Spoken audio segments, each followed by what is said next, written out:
बाद अब वाली साथियों जितनी शिफ्ट है ये उन पर भारी पड़ेगा साथियों, ये एक पूरा मॉडल पेपर। तो मैं कहूंगा इसमें मैंने साथियों कुछ नहीं छोड़ा है, सब कुछ कवर किया है आज की इस वीडियो में। तो मेरा मानना है कि अगर आप अपने सपने को पूरा करना चाहते हैं, फाइनल सिलेक्शन लेना चाहते हैं, तो इस वीडियो का, इस क्लास का हर एक सवाल का जवाब आपके मनोमस्तिष्क में स्टोर होना चाहिए, क्योंकि आज की इस वीडियो में हम सब कुछ देखेंगे, पूरे सिलेबस को, सभी सब्जेक्ट्स को। तो पहला सवाल आपकी स्क्रीन पर, और बहुत तेजी वाली क्लास है, देखिए सुपर फास्ट तरीके से क्लास को खत्म करेंगे। निम्नलिखित में से किस ब्रिटिश नीति ने लोगों को जलियांवाला बाग अमृतसर में एकत्रित होने के लिए विवश किया था? तो मैं कहूंगा साथियों रॉलेट एक्ट की वजह से सभी लोग अमृतसर में जलियांवाला बाग में इकट्ठा हुए थे, इसलिए राइट आंसर अगर आपका है ऑप्शन नंबर ए, तो मैं कहूंगा बिल्कुल करेक्ट है। अगला सवाल देखिए, गांधी जी ने किस एक्ट या किस अधिनियम के खिलाफ लड़ने और सत्याग्रह शुरू करने का फैसला लिया था? तो मैं कहूंगा अभी मैंने आपको बताया था साथियों, रॉलेट एक्ट जो 1919 में हुआ था, इसके खिलाफ कौन थे? महात्मा गांधी जी थे साथियों, ये आप लोग ध्यान रखेंगे। अगला सवाल है आपकी स्क्रीन पर कि ब्रिटिश शासन के दौरान भारत का अंतिम गवर्नर जनरल और प्रथम वायसराय कौन थे? तो इनका नाम साथियों लॉर्ड कैनिंग था, और ब्रिटिश शासन के दौरान भारत के अंतिम गवर्नर जनरल यही थे, लॉर्ड कैनिंग, और यही प्रथम वायसराय कहलाए भारत के। नेक्स्ट नंबर का सवाल है कि निम्नलिखित में से कौन सा कथन सही है? साथियों इन सभी क्वेश्चंस को देखकर जाइएगा, मेरा मानना है कि आपको हार का सामना नहीं करना पड़ेगा। आप पेपर को देखकर कहोगे कि ये तो सेम टू सेम लगभग वैसा ही पेपर आ गया। तो साथियों अगर आप चैनल पर नए हैं तो चैनल को सब्सक्राइब करके बेल आइकन पर क्लिक कर लीजिएगा। प्रथम भारतीय सदस्य थे, तो दादा भाई नौरोजी की अगर बात करें, दादा भाई नौरोजी ब्रिटिश पार्लियामेंट के प्रथम भारतीय सदस्य थे। उसके बाद देखिए भारतीय संविधान की किस अनुसूची में राज्यों व केंद्र शासित प्रदेशों और उनके अधिक्षेत्रों की सूची शामिल है? तो किसकी बात चल रही है साथियों? पहली अनुसूची की बात चल रही है। अगला सवाल है आपकी स्क्रीन पर, पूछा आपसे जा रहा है कि भारतीय संविधान के किस अनुच्छेद में संसद के विश्रांति काल के दौरान राष्ट्रपति को अध्यादेश लाने की शक्ति प्रदान की गई है? तो मैं कहूंगा अनुच्छेद 123 आपका राइट आंसर हो जाएगा। उसके बाद देखिए वित्तीय आपातकाल यानी कि फाइनेंशियल इमरजेंसी संबंधी प्रावधानों का उल्लेख भारतीय संविधान के निम्नलिखित में से किस अनुच्छेद में किया गया है? तो आपका राइट आंसर साथियों अनुच्छेद 360 के साथ जाना चाहिए, यानी कि वित्तीय आपातकाल संबंधी प्रावधानों का उल्लेख अनुच्छेद 360 में किया गया है। पहला लोकपाल विधेयक भारत की संसद में कब पेश किया गया? तो मैं कहूंगा 1968 में साथियों पहला लोकपाल विधेयक भारत की संसद में पेश किया गया। नेक्स्ट नंबर का सवाल है कह अनुच्छेद 243 सी ये किससे संबंधित? ये बार बार सवाल आपसे पूछा जाता है एग्जाम में, तो आप लोग ध्यान रखेंगे साथियों अनुच्छेद 243 का सी ये पंचायतों की संरचना से संबंधित है। उसके बाद देखिए सत्यमेव जयते उद्धरण भारत के राष्ट्रीय प्रतीक पर देवनागरी लिपि में अंकित है, यह उद्धरण कहां से लिया गया है? तो मैं कहूंगा ये तो मुंडकोपनिषद से लिया गया है, इसलिए राइट आंसर आपका ऑप्शन नंबर ए हो जाएगा। नेक्स्ट नंबर का सवाल है कह रहे कि ओस बनता है, तो ओस की अगर बात करते हैं साथियों ठंडे सतह पर आर्द्र वायु के संघनित होने से बनता है। मैं कहूंगा बिल्कुल सही, पहला पढ़ा और पहला ही बिल्कुल राइट आंसर हो गया। तो ओस जो बनता है वो ठंडे सतह पर आर्द्र वायु के संघनित होने से बनता है। अगला सवाल है स्वेज नहर जो वाणिज्य के लिए अत्यंत महत्वपूर्ण व निम्नलिखित में से किस देश में बनाई गई थी? तो साथियों यहाँ पर अगर हम लोग बात करते हैं स्वेज नहर की, तो ये कहां पर है आपसे पूछा जा रहा है? मैं कहूंगा ये मिस्र देश में है, ठीक है ना। अगला सवाल है कह मणिपुरी मार्शल आर्ट की एक शैली है, तो आपसे कुल मिला के पूछा यह जा रहा है कि अगर बात करते हैं साथियों जो थांगता है ना, ये मणिपुर मार्शल आर्ट की एक शैली है। राइट आंसर आपका बी के साथ जाएगा। अगला सवाल बहुत इंपॉर्टेंट है, आपके एग्जाम में पूछा जाएगा, इसलिए पहले इसको याद कर लीजिए, ध्यान कर लीजिए। कहेंगे बुकर पुरस्कार विजेता उस पुस्तक के नाम की पहचान करें जो दो जुड़वा भाइयों की कहानी बताती है और साथ ही इस बात का वर्णन करती है कि लोगों के जीवन व व्यवहार में छोटी छोटी चीजें कितना बड़ा अंतर पैदा कर सकती है। तो ये सवाल अगर आपसे एग्जाम में पूछा जाए और मैं कहूंगा आएगा आपके एग्जाम में, तो गॉड ऑफ स्मॉल थिंग्स आपको बतला देना है। बस मेरी इतनी सी बात आप लोग ध्यान रखेंगे। उसके बाद देखिए सहायक संधि की प्रणाली को स्वीकार करने वाला पहला भारतीय मूल का शासक कौन था? तो इनका नाम साथियों हैदराबाद के ये निजाम थे, इनका नाम निजाम था, जो कि सहायक संधि की प्रणाली को स्वीकार करने वाले पहले भारतीय मूल के शासक थे। नेक्स्ट नंबर का सवाल है, ये भी बहुत अच्छा सवाल है और पूछा जाएगा। कह रहे कि एनफील्ड राइफल्स लाने बनाने के लिए कौन उत्तरदायी है, जिनमें चर्बी वाले कारतूसों का उपयोग होता था, जो 1857 का तात्कालिक कारण बना था? तो मैं कहूंगा साथियों हेनरी हार्डिंग आपका राइट आंसर हो जाएगा। सही जवाब आपका ऑप्शन नंबर बी हो जाएगा। साथियों अभी हम लोग यहाँ पर इंग्लिश देखेंगे। इंग्लिश के कितने क्वेश्चन देखेंगे साथियों? मैं कहूंगा इंग्लिश के पूरे 25 सवाल देखेंगे, और उसके अलावा अगर बात करते हैं साथियों रीजनिंग देखेंगे, और उसके अलावा साथियों मैथ को भी देखेंगे। चलिए तो पूरे आपके पेपर को हल करने के लिए ये समझ लीजिए साथियों जिम्मेदारी मैंने उठा ली है, तो इस क्लास को पूरा वॉच कीजिए, ठीक है ना। स्वतंत्रता की पहली चिंगारी किसने प्रज्वलित की थी, जिसके कारण 1857 की शुरुआत हुई थी? तो मैं कहूंगा साथियों इसमें किसका हाथ था? मंगल पांडे जी का हाथ था। राइट आंसर आपका सी हो जाता है। 1857 के विद्रोह, जिसे भारत के प्रथम स्वतंत्रता संग्राम के रूप में भी जाना जाता है, ये किसके बाद भारत के अंतिम मुगल सम्राट बहादुर शाह जफर को निर्वासित करके कहां भेज दिया गया था? तो कहां भेज दिया गया था? बर्मा भेज दिया गया था। ये आप लोग ध्यान रखेंगे। राइट आंसर डी के साथ जाएगा। टीपू सुल्तान इनमें से किस स्थान से संबंधित है बताइए?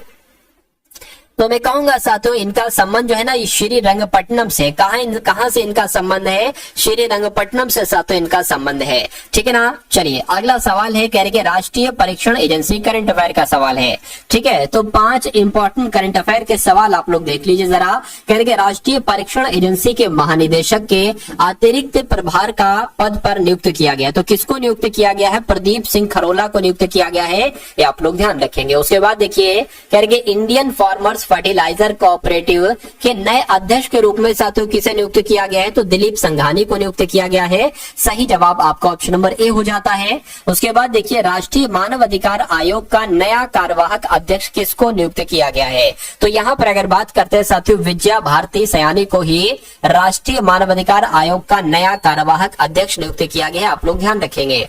किसे कर्मचारी राज्य बीमा निगम के महानिदेशक के रूप में नियुक्त किया गया है? तो किसको नियुक्त किया गया है साथियों? कमल किशोर सोन को ही कर्मचारी राज्य बीमा निगम के महानिदेशक के रूप में नियुक्त किया गया है। आप सभी लोगों को यहाँ पर याद रखना है। उसके बाद देखिए इसके बाद साथियों इंग्लिश के क्वेश्चन शुरू हो जाएंगे, जो कि आप डायरेक्ट अपने एग्जाम में देखेंगे।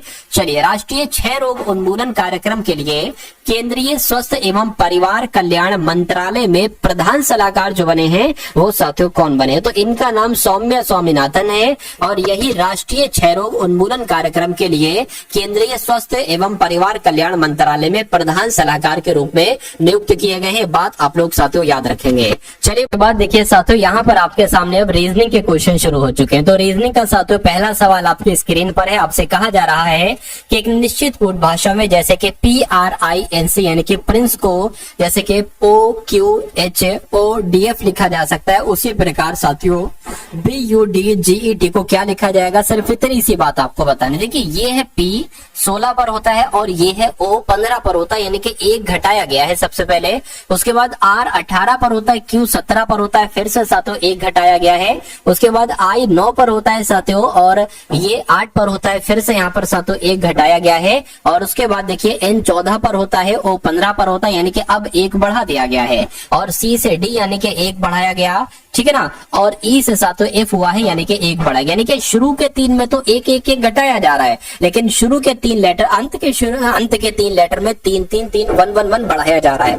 तो मैं कहूंगा सबसे पहले इन तीनों में 1 1 घटाएंगे। तो जब इनमें से 1 1 घटाएंगे तो साथियों B से पहले A आता है, U से पहले T आता है। तो AT कहां पर लिखा हुआ है? एक तो यहाँ पर, एक यहाँ पर और एक यहाँ पर। D से पहले C आता है, C यहाँ पर नहीं है, यहाँ पर है, यहाँ पर है, यहाँ पर नहीं है, C यहाँ पर है। और G के बाद क्या आता है? तो H आता है, F नहीं आता है, E के बाद साथियों F आता है, T के बाद U आता है। तो मैं कहूंगा कि आपका राइट आंसर यहाँ पर जो जाना चाहिए वो ऑप्शन नंबर ए के साथ जाना चाहिए। अब उसके बाद देखिए अगले नंबर का साथियों सवाल है आपकी स्क्रीन पर, देखिए और बताइए राइट आंसर क्या होगा। देखिए कहा जा रहा है यहाँ पर जैसे 6 से 216 हुआ है, तो उसी प्रकार आपको बताना है कि 8 से यहाँ पर कौन सा नंबर बन सकता है, बताइए।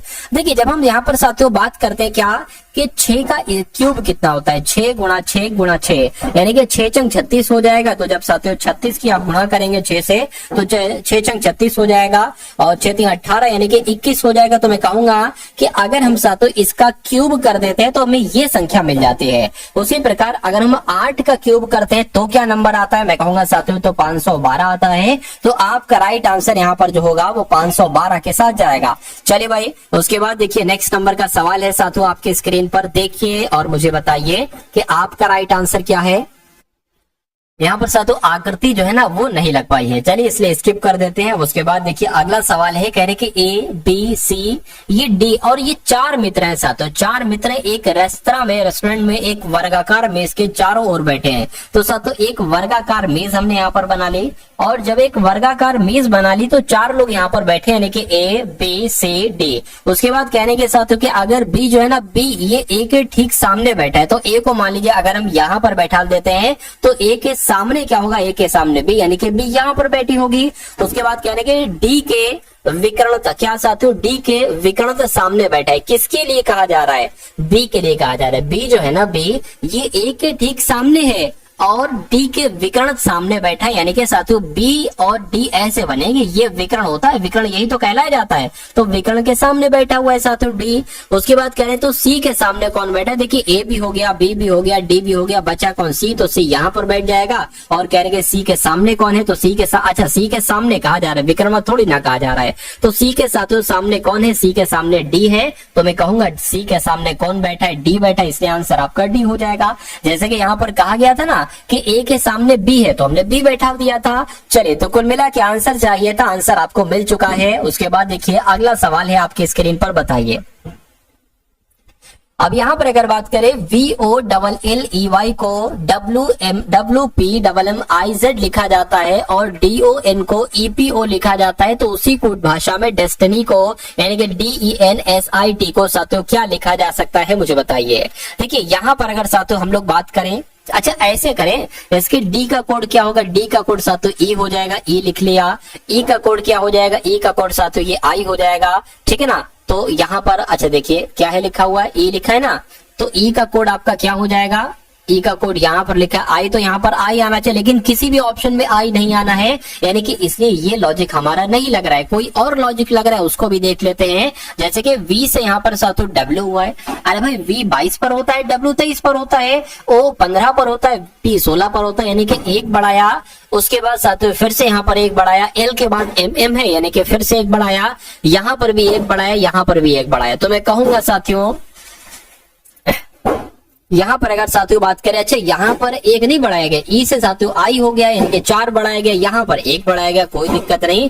डी से साथियों ई हो गया है यानी कि बिल्कुल साथियों कितना बढ़ाया गया है, 1 बढ़ाया गया है। और ओ से साथियों पी हुआ है, 1 बढ़ाया गया, एन से यहाँ पर ओ हुआ है, 1 बढ़ाया गया। तो मैं कहूंगा इसमें भी एक ही बढ़ाया जा रहा है। अब डी के बाद क्या आता है साथियों, एफ आता है, ठीक है। ई के सॉरी डी के बाद ई आ जाएगा, ई के बाद साथियों एफ आ जाएगा, एन के बाद ओ आ जाएगा। तो ई एफ ओ कहाँ पर लिखा हुआ, ई एफ ओ यहाँ पर है, यहाँ पर है, यहाँ पर है, यानी कि 3 ऑप्शन में साथियों ई एफ ओ है।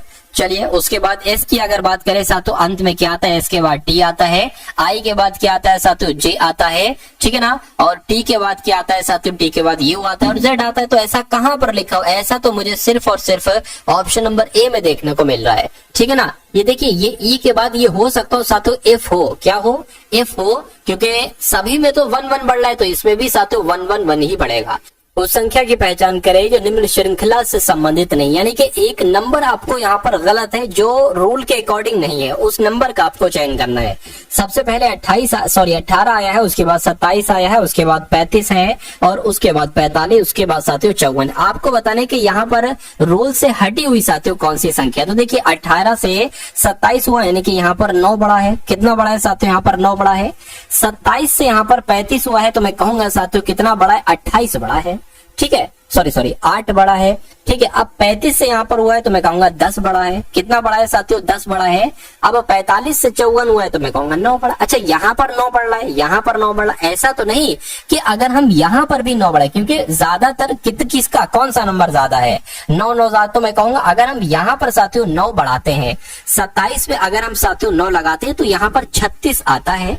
और फिर अगर हमें 36 में भी साथियों 9 बढ़ाना हो तो हमें 45 मिल जाएगा, और 45 में 9 बढ़ाए तो हमें 54 मिल जाएगी। यानी कि यहाँ पर सिर्फ अगर हम +8 की जगह +9 कर देते हैं तो यहाँ पर हमें 36 मिल जाएगा, और फिर हमें 36 से 45 बनाने के लिए 10 नहीं बल्कि 9 प्लस करना पड़ेगा। तो यानी कि यहाँ पर 9, यहाँ पर 9, यहाँ पर 9, यहाँ पर 9 आ चुका है और हमें राइट आंसर भी मिल चुका है। तो मैं कहूंगा कौन सा संबंधित नहीं है, 35 वाला संबंधित नहीं, इसकी जगह पर क्या आएगा, 36 आएगा। तो कुल मिला के मैं कहूंगा साथियों कि आंसर आप लोग बहुत अच्छे तरीके से जो कॉन्सेप्ट लगा हुआ है बहुत अच्छे तरीके से साथियों आप समझ चुके होंगे। उसके बाद देखिए कहने कि यदि समायरा मेरे पिता की माता के इकलौते पुत्र पुत्री है, क्या लिखा हुआ है साथियों यहाँ पर कहा जा रहा है कि यदि समायरा मेरे पिता की माता के इकलौते पुत्र की पुत्री। अब यहाँ पर साथियों की आना चाहिए, क्या बीच में क्या आना चाहिए, बीच में की आना चाहिए, पुत्र की पुत्री है। तो समायरा का मुझसे क्या संबंध है, यानी कि मैं क्या कहूंगा समायरा को, ठीक है ना। आप मान लीजिए साथियों आप यहाँ पर है,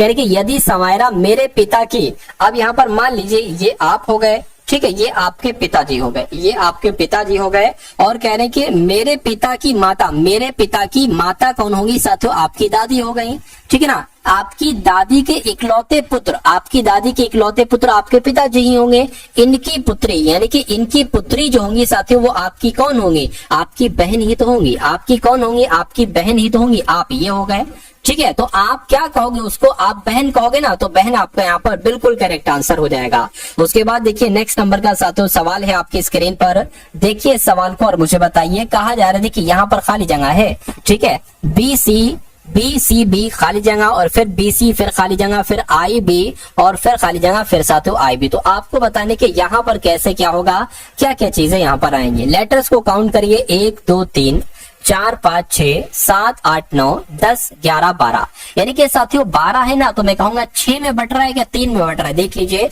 BCB, ठीक है, 1 2 3 मान लीजिए, 1 2 3 मान लीजिए। अच्छा यहाँ पर नहीं हो सकते क्योंकि अंत में C आ रहा है, यहाँ पर B आ रहा है, तो ये 3 का मैटर तो नहीं हो पाएगा। 4 का करके देखते हैं, ये और ये, यानी कि अंत में क्या आ रहा है, देखिए शुरू में यहाँ पर BC है, यहाँ पर भी BC है, ठीक है।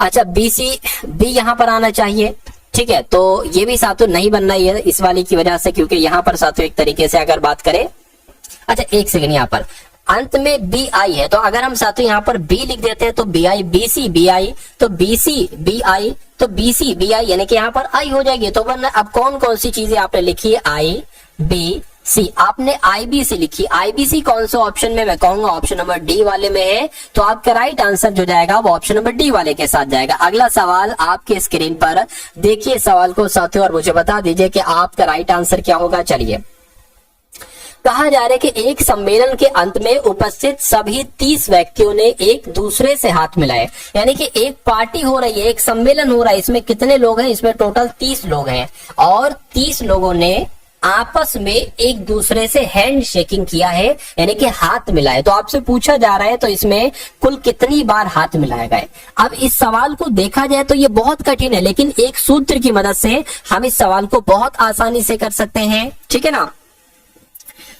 ठीक है, हाथ मिलाए गए, कितनी बार हाथ मिलाए गए, तो इसके लिए साथियों एक सूत्र होता है, छोटा सा वो सूत्र आप याद कर लेंगे, होता है n(n-1) अपॉन 2, ठीक है ना। n(n-1) बटे 2 हो जाएगा। तो मैं कहूंगा ये n क्या होगा, यहाँ पर जो एक संख्या दे रखी होगी 30, अब जितनी बार हाथ मिलाए जाएंगे उसको ही कहा जाएगा साथियों n, यानी कि n बराबर यहाँ पर 30 है, तो मैं कहूंगा 30, और ये क्या हो जाएगा 30 माइनस 1 हो जाएगा, बटे में 2 आ जाएगा। यहाँ पर साथियों 2 से कटेगा, ये 15 हो जाएगा, गुणा 30 में से 1 जाएगा, 29 हो जाएगा। तो अब आपको 15 की गुणा साथियों 29 से कराना है, ठीक है ना। 5 टीम आपका 45 हो जाएगा, 9 एकम 9 और 4 कितना हो जाएगा साथियों आपका 13 हो जाएगा, 15 दूना आपका 30 हो जाएगा, 5 आ गया, 3 आ गया, 4 आ गया, यानी कि मैं कहूंगा 435 बार कुल मिला के हाथ मिलाए जाएंगे अगर कहीं पर भी 30 लोग आपस में एक दूसरे से हाथ मिला रहे हैं। तो टोटल कितनी बार हाथ मिलाया जाएगा, 435 बार हाथ मिलाया जाएगा। राइट आंसर यहाँ पर जिनका भी ऑप्शन नंबर ए के साथ था, मैं कहूंगा आंसर आपका बिल्कुल करेक्ट है। चलिए भाई, उसके बाद देखिए कह रहे कि ABCDEF अलग अलग लंबाइयों के 6 मित्र हैं, ठीक है। उसके बाद कह रहे कि A केवल C और E से लंबा है।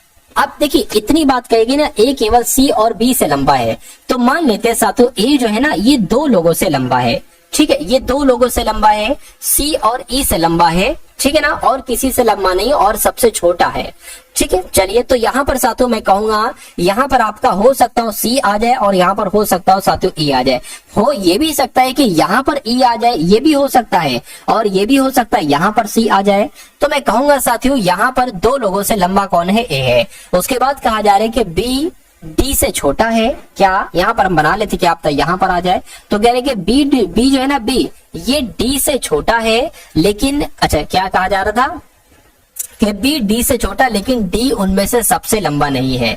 ठीक है, डी सबसे लंबा नहीं है, ठीक है ना, डी सबसे लंबा नहीं है, तो उनमें से सबसे लंबा साथियों कौन है। अच्छा यहाँ पर एक बात ये कहा गया था कि भैया एक जो है ना ये दो लोगों से क्या है, दो लोगों से छोटा है। ठीक है, क्या ये कहा है सवाल में, देखिए जरा, ए केवल सी, अच्छा हाँ, ए और ई से लंबा है केवल ए, ठीक है ना, ए केवल सी और ई से लंबा ये कहा गया था। यानी कि साथियों डी आपका यहां पर आ जाएगा, डी आपका यहां पर आ जाएगा, और एक जो सबसे लंबा है वो यहां पर आ जाएगा। अच्छा बचा कौन, ए हो गया, बी हो गया, सी हो गया, डी हो गया, ई हो गया, बचा साथियों एफ है। तो मैं कहूंगा कि उनमें से सबसे लंबा, ठीक है, उनमें सबसे लंबा कौन है, मैं कहूंगा एफ है। तो एफ आपका यहाँ पर बिल्कुल करेक्ट आंसर हो जाएगा, जिनका भी आंसर ऑप्शन नंबर है सी बिल्कुल करेक्ट है। अगला सवाल रीजनिंग का आपकी स्क्रीन पर देखिए, करेंगे एन के आई, उसके बाद पी एम के है और आर ओ एम है। उसके बाद आपको बताने कि अगले तीन लेटर्स आते हो कौन से आएंगे। देखिए ये 14 से 16 हुआ, 16 से 18 हुआ, तो 18 से 20 होगा, यानी कि यहाँ पर टी आ जाएगा, यहाँ पर है, यहाँ पर है, यहाँ पर है। के 11 पर होता है, एम 13 पर होता है, ओ 15 पर, यानी कि यहाँ पर 17 बोले तो क्यू आ जाएगा, क्यू आपका सिर्फ और सिर्फ यहाँ पर है। उसके बाद साथियों आई 9 पर होता है, के 11 पर होता है, एम 13 पर, 14 15, यानी कि यहाँ पर ओ आ जाएगा। तो जिनका भी आंसर यहाँ पर ऑप्शन नंबर सी के साथ है बिल्कुल करेक्ट है। इस क्वेश्चन को तो अभी हम लोग देख चुके हैं। नेक्स्ट नंबर का सवाल है, देखिए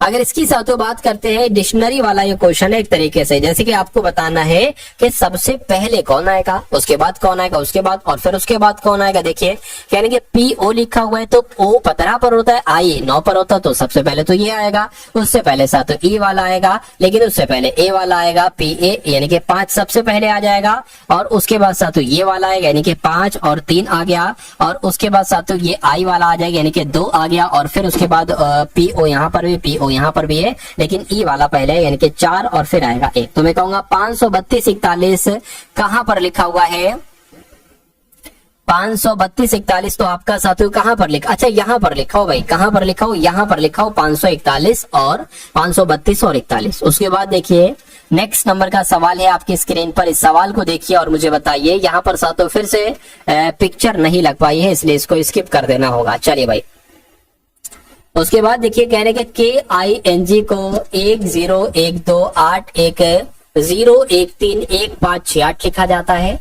तो आपको बताना है कि आर ओ एस ई को यानी कि रोज को क्या लिखा जाएगा। अब देखिए यहाँ पर लॉजिक आपको पहचानना है कि भैया के जो है ना वो 11 पर होता है, लेकिन यहाँ पर 1 0 1 लिख दिया गया, इसका क्या मतलब हुआ। उसके बाद आई 9 पर होता है, लेकिन यहाँ पर ये सब कैसे चीजें चल रही है साथियों, ये आपसे यहाँ पर पूछा जा रहा है, मुझे बताइए। चलिए तो यहाँ पर अगर बात करें मेरे हिसाब से, देखिए के होता है आपका 11 पर, यहाँ पर 1 11 से पहले वाला नंबर ले लिया 10 और 1 नंबर ले लिया 11 के बाद वाला, ये 9 आई होता है साथियों आपका 9 पर, तो यहाँ पर 9 से पहले वाला एक नंबर ले लिया 8 और 9 के बाद वाला एक नंबर ले लिया, इन होता है आपका 14 पर, तो 14 से पहले वाला नंबर 13 और बाद वाला, जी होता है साथियों 7 पर, तो 7 से पहले वाला नंबर और बाद वाला नंबर, यानी कि आर होता है साथियों 18 पर, यानी कि क्या आएगा साथियों, एक तो 17 आ जाएगा और एक आपका क्या आ जाएगा 19 आ जाएगा। उसी प्रकार ओ 15 पर होता है, यानी कि 14 आ जाएगा और 16 आ जाएगा। एस 19 पर होता है, यानी कि 18 और साथियों 20 आ जाएगा। ई 5 पर होता है, यानी कि 4 और साथियों 6 आ जाएगा। तो अब आपको देखते हैं साथियों नंबर कहां पर लिखा हुआ है, 64 है, अंत में 46 कहां पर है, तो 46 ऑप्शन नंबर बी में है, इसलिए यही आपका बिल्कुल सही और बिल्कुल सटीक जवाब हो जाता है भाई। बहुत बढ़िया, वेरी गुड क्लास। साथियों अगर आपने अभी तक इस वीडियो को लाइक नहीं किया तो तुरंत इस वीडियो को लाइक कर दीजिए, ठीक है। चलिए उसके बाद देख लीजिए नेक्स्ट नंबर का साथियों सवाल है आपकी स्क्रीन पर, देख लीजिए और मुझे बताइए कि आपका यहाँ पर साथियों राइट आंसर क्या होगा। कह रहे कि एक विशिष्ट कूट भाषा में ऑरेकल को यानी कि ORACLE को HSVUXG लिखा जाता है और DAVID को BVJFB लिखा जाता है, तो VIDEO को क्या लिखा जा सकता है, मुझे बताइए। चलिए देखिए यहाँ पर अगर साथियों हम लोग बात करें, थोड़ी सी अगर आप ध्यान दीजिए, क्या थोड़ा सा भी अगर आप साथियों ध्यान देंगे, देखिए मुझे ऐसा लग रहा है कि ऐसा तो नहीं भाई, वी का कोड यहाँ पर आपको दिख रहा है, वी का कोड साथियों ये है, यानी कि वी का कोड जे है, तो जे यहाँ पर आ रहा है, बिल्कुल आ रहा है तीन ऑप्शन में।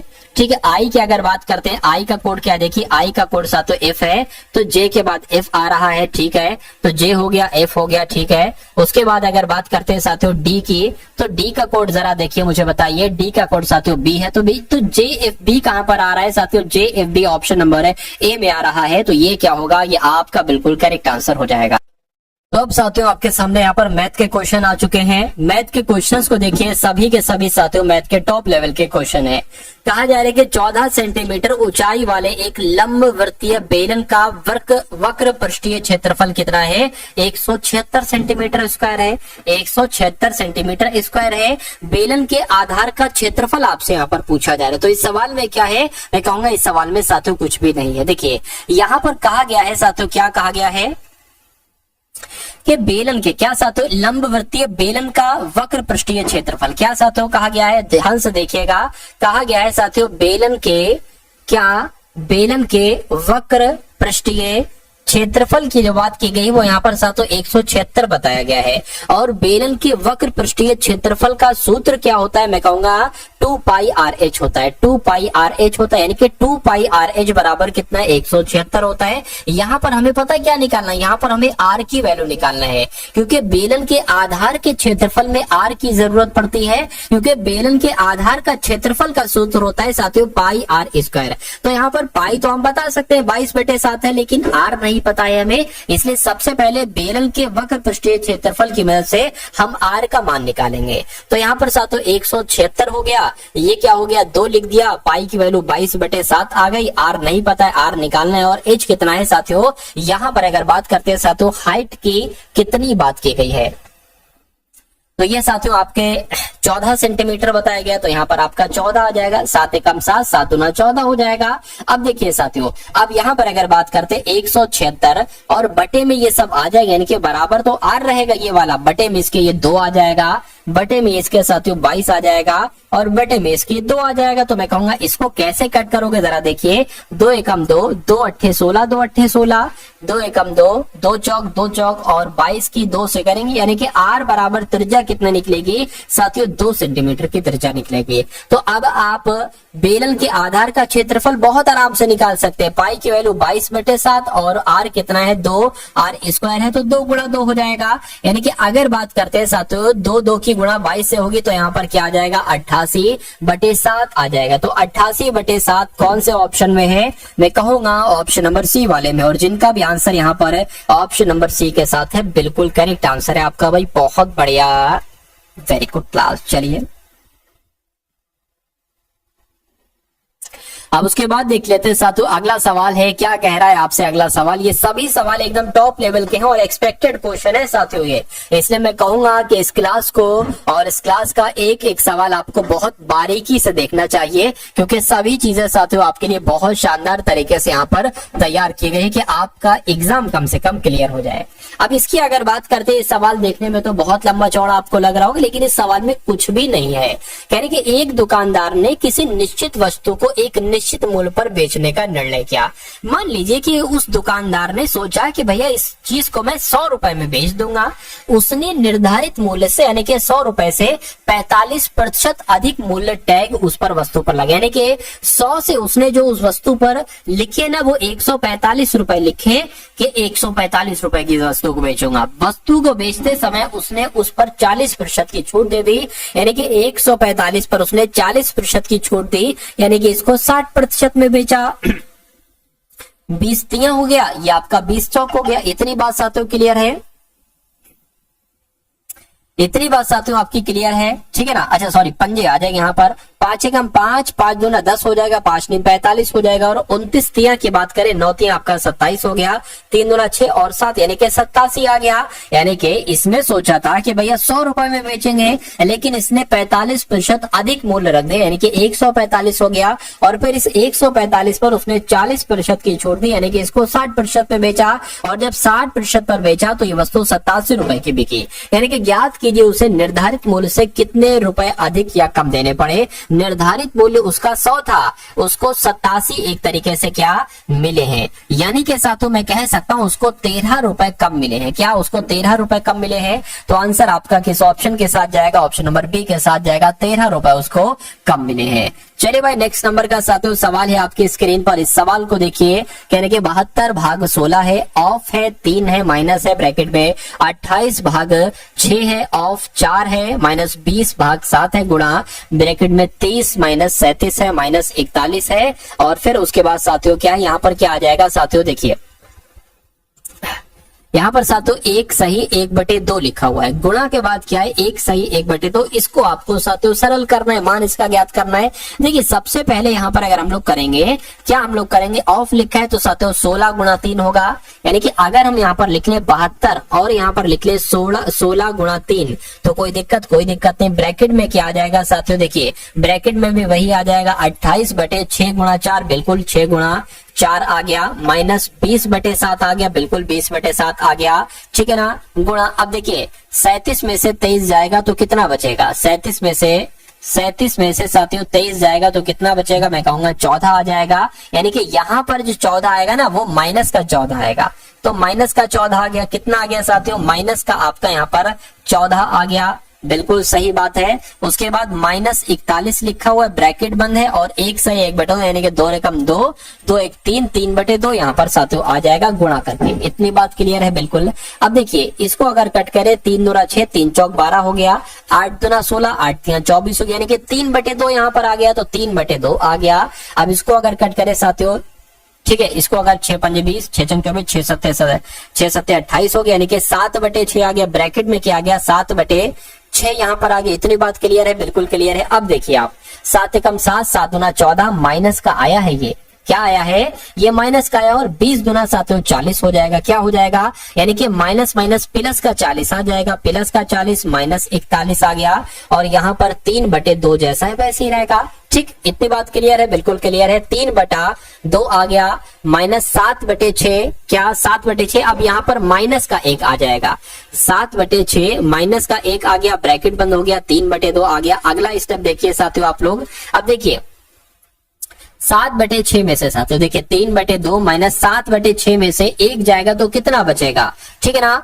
कितना साथियों बचेगा, देखिए यहाँ पर अगर 1 मान ले, ये 7 आपका हो जाएगा, और 6 कम 6 माइनस 6 हो जाएगा, बटे में क्या आ जाएगा आपका 6 आ जाएगा, यानी कि 1/6 बचेगा, तो यहाँ पर 1/6 आपका आ जाएगा, और यहाँ पर साथियों गुणा 3/2 तो आपका आ गया है। अब इसको साथियों आप कैलकुलेट कर लीजिए, 3 एकम 3, 3 दूना 6 हो जाएगा, यानी कि 3/2 1/2 गुणा 1/2 ये आ गया, ये माइनस है साथियों, तो ये 3/2 माइनस 1/4 हो जाएगा। अब अगला स्टेप देखिए, 3 चौक आपका 12, 12 माइनस 2, 4 दूना 8, यानी कि 10/8 आपका आंसर आ गया। इसको हम साथियों लिख सकते हैं 5/4, तो 5/4 कहां पर लिखा हुआ है, मैं कहूंगा ऑप्शन नंबर सी में लिखा हुआ है, तो ये क्या होगा, ये साथियों आपका बिल्कुल करेक्ट आंसर हो जाएगा भाई, बहुत बढ़िया, वेरी गुड क्लास। चलिए साथियों उसके बाद देख लीजिए नेक्स्ट नंबर का सवाल है, देखिए कहने के 7 व्यक्ति प्रतिदिन 7 घंटे काम करते हुए 6 दिनों में 14 बक्से पैक कर सकते हैं। यदि प्रतिदिन 9 घंटे काम किया जाए तो 14 व्यक्तियों को 18 बक्से पैक करने में कितना समय लगेगा। ये क्वेश्चन बहुत शानदार और बहुत ध्यान से इस क्वेश्चन को आपको देखना है। चलिए कहने के 7 व्यक्ति 7 घंटे काम करते हैं, ठीक है, और 6 दिनों में 14 बक्से पैक कर पाते हैं। अब काम क्या है, काम 14 बक्से पैक करना है, तो काम हमेशा नीचे आता है, काम हमेशा कहाँ आता है, नीचे आता है। तो 7 व्यक्ति हैं, 7 घंटे काम करते हैं और 6 दिन तक काम करते हैं, तो 14 बक्से पैक कर पाते हैं, काम हमेशा नीचे आएगा। यहाँ पर देखिए यदि प्रतिदिन 9 घंटे काम किया जाए तो 14 व्यक्तियों को 18 बक्से पैक करने में कितने दिन लगेंगे, तो मैं कहूंगा इतने दिन लगेंगे। एक्स मान लिया तो एक्स की आपको वैल्यू निकालना है, बस हो गया काम साथियों। अब इसको अगर साथियों कैलकुलेट करें तो कैसे इसको कैलकुलेट करेंगे ये आप लोग एक बार देखिए। तो 9 एकम 9, 9 दूना 18 हो गया, 2 एकम 2, 2 सत्ते आपका 2 सत्ते 14 हो गया, इस 7 से ये 7 कैंसिल हो गया, यानी कि एक्स का मान जो आएगा 7 छंग 42/14 आएगा। और 14 तिया कितना होता है, एक सेकंड रुकिए, 14 तिया कितना होता है साथियों, 42 होता है। यानी कि x का मान क्या आ जाएगा, मैं कहूंगा 3 आ जाएगा। तो 3 आपका राइट आंसर है। यानी कि कहने का मतलब यह है कि 7 व्यक्ति प्रतिदिन 7 घंटे काम करते हुए 6 दिनों में 14 बक्से पैक करते हैं। तो यदि प्रतिदिन 9 घंटे काम किया जाए तो 14 व्यक्तियों को 18 बक्से पैक करने में 3 दिन का समय लगेगा। तो इस प्रकार जिनका आंसर यहाँ पर ऑप्शन नंबर बी था, मैं कहूंगा आंसर आपका साथियों बिल्कुल करेक्ट था। चलिए भाई, अब उसके बाद देखिए आज के इस वीडियो का अंतिम क्वेश्चन आपके स्क्रीन पर है। कह रहे कि अगर 644 रुपए की धनराशि है, इसको 3 भागों में बांटना है, 1:2, ठीक है, सॉरी 1/2 अनुपात 2/3 अनुपात, ठीक है, अनुपात 3/4। तो कहने के इनके अनुसार में विभाजित करें तो पहला भाग क्या होगा। देखिए अगर साथियों कभी भी ऐसे लिखा हो अनुपात, अगर ऐसे साथियों लिखा हो तो आप इसको सही तरीके से कैसे बनाएंगे, यानी कि A/B/C इस शेप में कैसे बनाएंगे। तो यहाँ पर मैं आपको तरीका बता देता हूँ। जो नीचे वाली संख्या है ना, इनका एलसीएम ज्ञात कर लो, यानी कि 2, 3 और 4 का एलसीएम साथियों ज्ञात कर लो। 2 आ गया, 2 एकम 2, 3 आ गया, 2 दूना 4। अब 2 को कट करने के लिए आएगा और 3 को कट करने के लिए 1 आएगा। तो मैं कहूंगा 2 दूना 4, 4 3 12। अब साथियों एक काम करो, 12 सब में गुणा कर दो, 12 में सब में गुणा कर दो तो 2 छंग 12 यानी कि 6 आ गया। 3 चौक 12, 4 दूना 8, 8 आ गया। 4 तिया 12, 3 तिया 9 यानी कि ये आ गया। तो मैं कहूंगा अब साथियों अनुपात आपके सामने यहाँ पर आ चुका है 6, 8, 9। तो अब पूछा जा रहा है पहला भाग क्या होगा। टोटल राशि कितनी है 644। 644 का आपको पहला भाग 6 ये ज्ञात करना है। नीचे इन सब का योग आ जाएगा, ठीक है ना। तो कितना हो जाएगा साथियों, 6, 8, 9 की अगर बात करें साथियों 23 हो जाएगा। तो 23 आपका यहाँ पर आ चुका है, ठीक है। चलिए इतनी बात साथियों क्लियर हो गई, ये बिल्कुल क्लियर हो गई। अब यहाँ पर अगर बात करें साथियों 23 दुना कितना होता है, 46 होता है। 23 तिया आपका कितना हो जाएगा, 69 हो जाएगा, जो कि ज्यादा हो जाएगा। कितना हो जाएगा साथियों, ज्यादा हो जाएगा। चलिए 23 से कम 23, 23 दुना कितना हो जाएगा, 46 हो जाएगा। अब अगर साथियों 64 में से, ठीक है, 64 में से 46 माइनस करें तो 18 बचेगा। 18 ये 4 इसमें लग जाएगा। तो अब अगर साथियों बात करें 184 भाग अगर 23 की बात करें तो ये 8 में कटता है, यानी कि 23 8 कितना हो जाएगा, 184 हो जाएगा। यानी कि 28 गुणा 6 आपको कराना है। तो 28 गुणा 6 कितना हो जाएगा, मैं कहूंगा 168 हो जाएगा, 168 हो जाएगा। तो आपका सही जवाब साथियों किस ऑप्शन के साथ जाएगा, मैं कहूंगा ऑप्शन नंबर बी के साथ जाएगा। और जिनका भी आंसर यहाँ पर ऑप्शन नंबर बी के साथ है बिल्कुल करेक्ट आपका आंसर है।